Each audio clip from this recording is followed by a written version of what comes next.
អូនអើយឥឡូវមេឃកំពុងតែភ្លៀងខ្លាំងណាអូន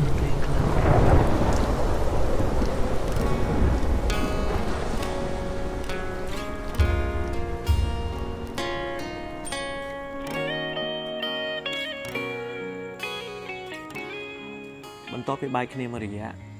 តើបងប្អូននៅចាំខ្ញុំដែរឬទេវត្តមានសារជាថ្មីរបស់ខ្ញុំលើកនេះ